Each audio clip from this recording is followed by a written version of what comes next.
একটা ভিডিও নিয়ে চলে আসলাম। কচুর ইলিশ মাছের মাথা দিয়ে কচুর শাক।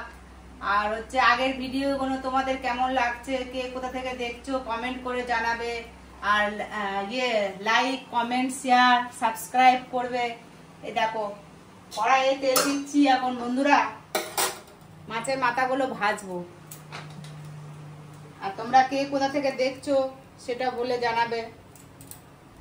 মাছের মাথাগুলো ভেজে কচুর শাক করব।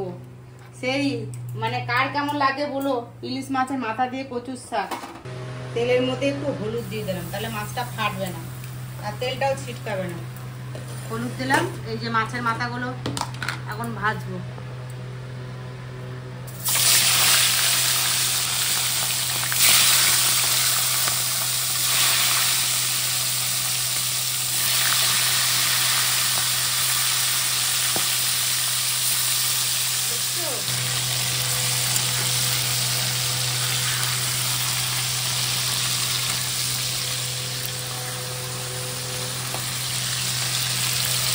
বন্ধুরা কচু শাকটা কেটে দেখো সিদ্ধ করে রাখছি দেখো সুন্দর সিদ্ধ হয়ে গেছে।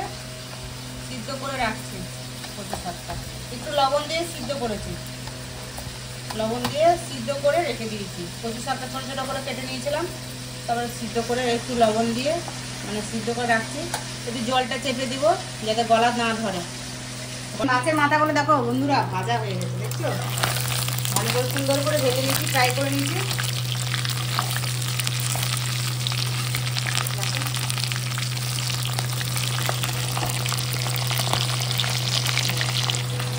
এটার মধ্যে একটু কালো জিরা দিয়ে দিচ্ছি।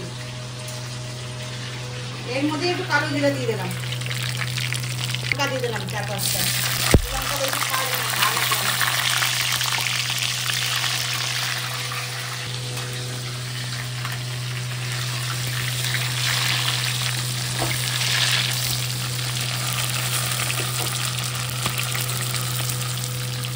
একবারে বসাচ্ছি, এই যে ঝামেলা করছি না। হলুদ দিয়ে দিলাম, একটু নেড়ে নিচ্ছি।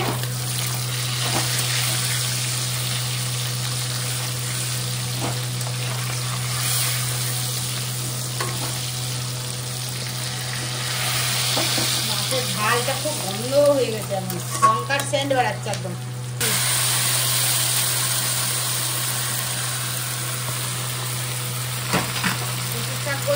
লবণ দিয়ে সিদ্ধ করা আছে তো, আর অল্প লবণ দেবো।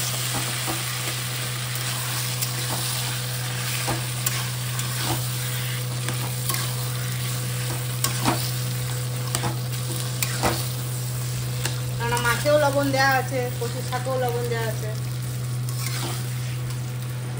নেড়ে দিচ্ছি, নাহলে তলায় লেগে যাবে। মাঝে মাঝে একটু করে নাড়তে হবে, জলটা যতক্ষণ না শুকাবে ততক্ষণই কষাতে হবে, ততক্ষণই নাড়তে হবে, ততক্ষণই নাড়তে হবে।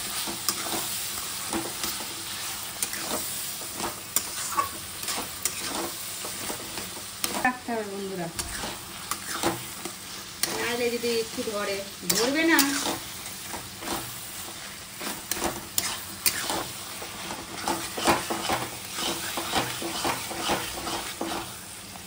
তাহলে একটু বেছে দিচ্ছি, গলায় আটকে যায় যদি।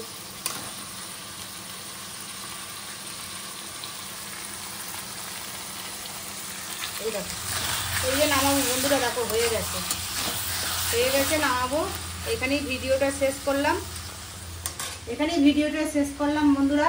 তোমরা দেখো, আর কি বলবো তোমাদেরকে। লাইক কমেন্ট শেয়ার করো, সাবস্ক্রাইব করো। নেক্সট ভিডিও আবার আসতেছে ভালো।